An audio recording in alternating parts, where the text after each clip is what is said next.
एक बहुत ही महत्वपूर्ण प्रश्न आया है कि क्या विधि है, क्या नियम है भगवान को प्राप्त करने का, अर्थात भगवान के दर्शन कैसे होंगे। भगवान के दर्शन कैसे होंगे। तो संतगणों का, भागवत प्राप्त संतगणों का ऐसा मत है और हमारे शास्त्र भी कहते हैं, केन उपनिषद में दिया गया है कि नायात्मा प्रवचनेन लभ्यो न मेधना न बहुना श्रुतेन। अर्थात यह है जो परमात्मा है, बहुत ज़्यादा प्रवचन सुनोगे तो ज़रूरी नहीं है कि जो सुनता है उसको ही भगवान दर्शन देते हैं। नायात्मा प्रवचनेन लभ्यो, प्रवचन से नहीं प्राप्त होते हैं। न मेधया, न बहुत ज़्यादा बुद्धिमान हो उसको प्राप्त होंगे, मूर्ख को नहीं प्राप्त होंगे, ऐसा भी नहीं है। कालिदास जी बहुत बड़े मूर्ख थे, जिस डाली पर बैठे थे वह डाली काट रहे थे और वो बहुत बड़े भगवत प्राप्त संत हुए। तो ज़रूरी नहीं कि जो बुद्धिमान है उसको ही भगवान के दर्शन प्राप्त होंगे।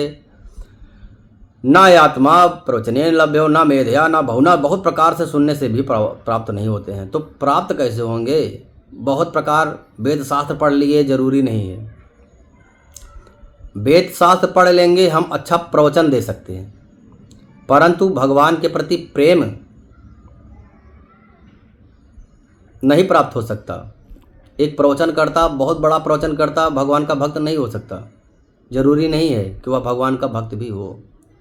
जैसे एक तोते को सब रटा दो, वह बोलेगा, परंतु उसको उससे उस शब्द बोलेगा, और शब्द का क्या मतलब है, उस शब्द से क्या उसका भाव है, और वह शब्द भगवान के प्रति उसको प्रेम कराने में उसकी योग्यता नहीं है, समर्थ नहीं है तोते को।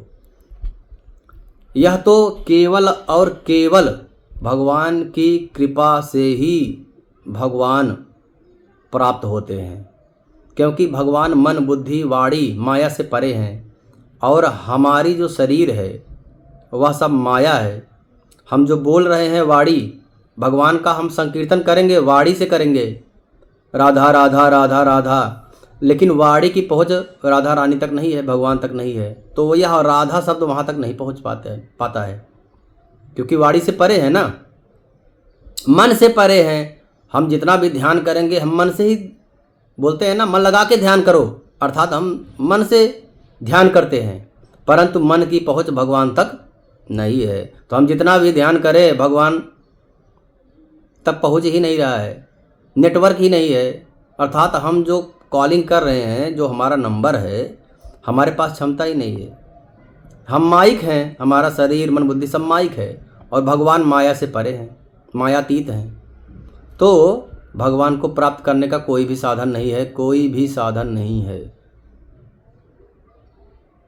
तपस्या वगैरह सतयुग में, त्रेता में लोग करते थे, गुरु की आज्ञा से करते थे। चाहे शिव बिरंच सम होई, गुर बिन भवविधि तरय न कोई।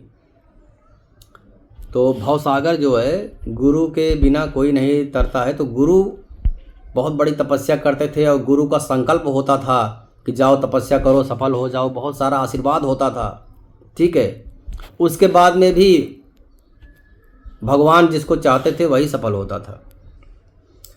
कुल मिलाकर एक बात सिद्ध होता है, भगवत प्राप्त संतगण कहते हैं कि भगवान जिस पर कृपा करते हैं वही भगवान को प्राप्त कर सकता है। अब मोहिभा भरोस हनुमंता, बिनु हरि कृपा मिला ही नहीं संता। भगवान की कृपा के बिना कितना भी पढ़ते रहो, भगवान दर्शन नहीं देंगे। भगवान के ही ऊपर है। हाँ, ये जो हम क्रिया करते हैं, साधना करते हैं, इसको भगवान देखते हैं। भगवान तो सर्वव्यापी हैं, तो वह सोचते होंगे कि हाँ अब ये बहुत दिन से लगा हुआ है, तो चलो इसके ऊपर कुछ कृपा किया जाए, तो संत मिला देंगे, अच्छे क्वालिटी के संत मिला देंगे, भगवत प्राप्त संत मिला देंगे। तो वह संत मार्गदर्शन करता है कि ऐसे ऐसे काम करो और तुमको भगवान के दर्शन हो जाएंगे। तो इसके पीछे का मुख्य उद्देश्य है कृपा। सोई जानहि जेहि देहु जनाए, जिसको भगवान सोचेंगे, क्योंकि भगवान तो कड़ में है, हमको दिख रहे हैं क्या, नहीं दिख रहे हैं। ईश्वरा सर्वभूतायाम हृदयश्च अर्जुन तिष्ठति, ईश्वर हृदय में भी वास कर रहे हैं, परंतु हमको हृदय में दिखते नहीं है। सोई जानहि जेहि देहु जनाए, भगवान जब सोचेंगे कि यह बंदा अब हमको देख सकता है, तब हम देखते हैं, अन्य कोई भी मार्ग नहीं है, अन्य कोई भी उपाय नहीं है। राधे राधे।